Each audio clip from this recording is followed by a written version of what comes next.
time check po is 12:37 ng madaling araw. So ayun mga kasari, bali nagbilang na po ako ng mga benta ko. So dapat magsasarado na po sana ako noon, kaso nga lang po naudlot kasi marami pong nagsidatingan na customer. Wait lang.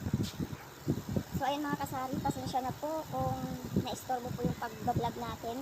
So ayan, bali katatapos lang po ng dalawa kong customer ng Mocho at saka Music. So kanina kasi naantok na talaga ako, kaya sabi ko hanggang 12 lang muna, magsasarado na ako hanggang 12 AM lang.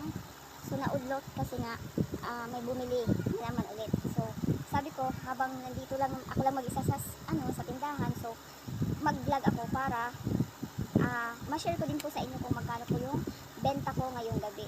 So nilista ko na po pala siya. Mga kasari, bali disclaimer lang, iba-iba po tayo ng mga rules and regulations po sa ating tindahan. So ako po kasi hindi ko na sinisiperate yung benta ko ng GCash o lahatan na po siya. So kung magkano yung tinotal, kung magkano lahat ng kita ko, ililist ko na lang yun siya ng 10% para i-save ko po yun. Yung 10% na yun sa benta ko, isi-save ko na po yun.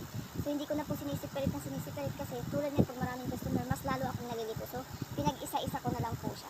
So ngayon may maliit po akong notebook dito, and then dito ko po sinusulat yung benta ko pag nagsasarado na po ako. So ngayon open pa po ako. Yung benta ko naman po ngayon para tomorrow na po yun. So bali nag-cut off na po ako ng benta. So kasama na po dito yung GCash. Bali ang kita ko po is 11,501. So mga kasari, ang kita ko po ngayon is 11,501. Kasama na po yung GCash doon, sigarilyo, alak. So total in all na po ito. So ngayon po yung ang kinukuha ko lang pong profit dito is 10%. Bali may kita po akong 1,150.10 centavos po. So ang pinaka-total na lang po, pinakamalinis na lang pong benta ko is 10,350.9. So hindi na po siya medyo malakas po yung bintahan ngayon at saka kahapon, kasi kahapon po is naka 13,782.98 po ako. So may kita po ako doon na 1,378. Ayan. So yung kahapon naman po nakita ko is ang pinaka-total na lang po is 12,404. So yung 12,404 na yun, binawasan ko na po sa pamimili ng sigarilyo at saka sa tinapay yun. Bali, nireshuffle ko na naman ulit. Basta nakasave na po yung 10% ko. So ayan, kung sakali man na gusto kong bumili ng extra na mga soft drinks, alak, binabawasan ko muna yung inipon ko, pero nililista ko yun mga kasari, para once na makabenta ako ulit ng alak, saka ko naman po ibabalik yung hiniram ko sa inipon ko. So ayan mga kasari, nagpapasalamat ako sa Poong May Kapal kasi kahit papaano po is nakakabenta pa rin po ako. So masasabi ko pong malakas po yung bintahan ngayon, yung 19, 20, 21, 22, malakas po yung bintahan. Ayan, kasi nung August 18 is 7,362 lang po ako. So dati bago po ako nag-start dito, 2 months pa lang po pala mga kasari yung tindahan ko. So bago po ako nag-start dito, ang plan ko lang po talaga na quota is 2,000. Kasi first day po namin nag-open, hindi konti pa lang yung paninda, naka 1,700 lang po yung benta namin. Pero wait lang, may tao. Ilan? Ay, anong ay, kuha na lang kita doon. Ako na lang ako dito. Parang ba matutulog ka ba? Ala, ilan mo doon. Tapos ka ba kumain eh? Bakit na lang?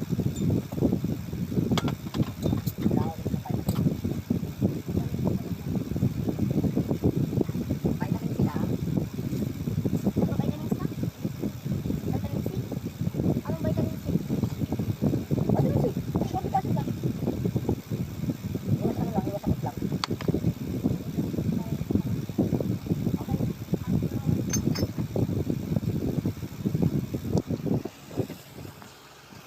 So ayan mga kasari, may humabol pa rin. Mountain Dew po yung binili na tig 17. So, asa na ba tayo? So nagpapasalamat po ako kasi kahit wait lang, hindi pa. Sira kayo malaki? Tingnan mo, galing nga yan siya sa bahay nila, hindi pa dinala yung isang Magdadala di pa may laban yun. Hindi yung dati. Naku talaga. Anong chichirya? Ito mga chichirya. Meron din. Malaki, maliit yun. Meron dito. Sisi na kaunti. 30. May ano kaya may fish ba? Isda meron. Kaso maliit lang yun, hindi yun malaki. O yun Tignan. lang, maliit. Dalawang maliit pa. Isang malaki. May manghuwan? Manghuwan na lang. Okay, isang mangguan. Isa na lang pala kung isda. O isa na lang. Isang isda at saka isang mangguan. Wala malaki ang manghuwan. Ay, meron. Ayun, malaki manghuwan. Magkano malaki manghuwan? Mura lang. Mura lang po. 20. 27. Kasi yan na lang. Huwag na to lahat. 27 27 plus 9. 36. Yan, ay naman mo. Dalawang ano, oyster. Dalawang Winston. Magkano lahat? Ano, mula sa hindi mo na naman ito maalala. Plus 14. 50, tama. Sakto yung pera mo. 50? Oo, 27 plus 9 plus 14. Thank you. So, ayan guys, mga kasali. Ayan, pasensya na po talaga kayo ha. Kasi kailangan ko po munang bentahan si Tumera. So, ayan, parang nawawala na yung, yung pagkakaanto ko. Kasi kahit pa paano is lagpas na po ako ng 500 ngayon. 2 hours pa lang nakalipas or 1 hour pa lang ang nakalipas. So, ayun na nga. Yung benta po pala namin ng first day po namin is 1,700. So, masayang-masaya na ako nun. May kasamang excited na rin yun. Kasi syempre saan ka naman makakakuha ng 1,700, diba? Then, nagtatrabaho pa po ako nun sa BLK Cosmetics na pagmamayari po ni Miss Ann Cortez. So, nag-decide lang po ako na mag-resign kasi lumipat na po kami dito ng hobby ko sa Sampaloc. So, nasa Sampaloc, Manila na po pala kami, nangupahan kami. Yung tindahan, as in tindahan lang po ito, pwede na po sa 2 tao lang talaga matutulog. As in tindahan lang, pero tinutulugan po namin dito para hindi naman po kami log. So, 6K po pala yung namin dito, upa, kasama na po yung kuryente. So, okay na rin po yun kasi yung sahod naman po ng hobby ko, yun po yung pambayad ko ng upa dito. And then, yung sinisave ko na lang na 10% is as in savings na lang po talaga siya. So, sa awa naman po ng Diyos, naparami ko na rin po siya kasi unti-unti po talaga namimili po talaga ako ng mga needs ng customer, lalo pag wala ako nililista ko po yun. So ayan, iikot ko lang po kayo. Ayan po yun. Ito lang po talaga yung mga sabit-sabit dito. Ayan, sabit-sabit. So nagdagdag lang po ako ng sabitan na istro lang po yung ginamit ko. Kasi nga po, as in hindi na po talaga magkasya. Ayan. So awa po ng Diyos, malaki-laki na rin po. So ito po pala yung mga cup noodles ko, mga alak. Wait lang po. 7.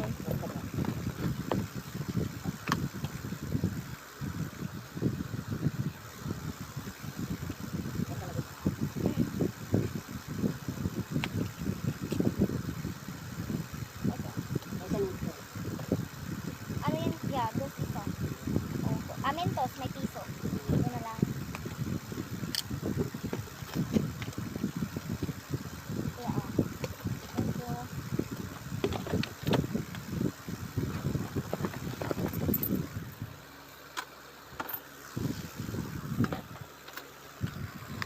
So, ayan guys.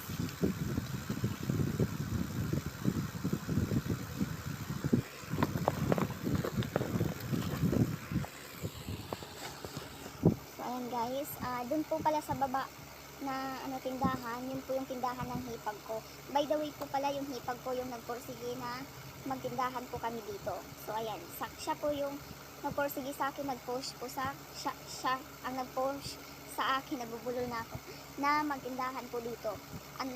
Instead na magtrabaho po ako, at least ito, sarili mo na, wala kang amo, at saka wala kang stress. Ayan, hindi ka sisitahin kung maliit lang yung benta mo or malaki. Ganun.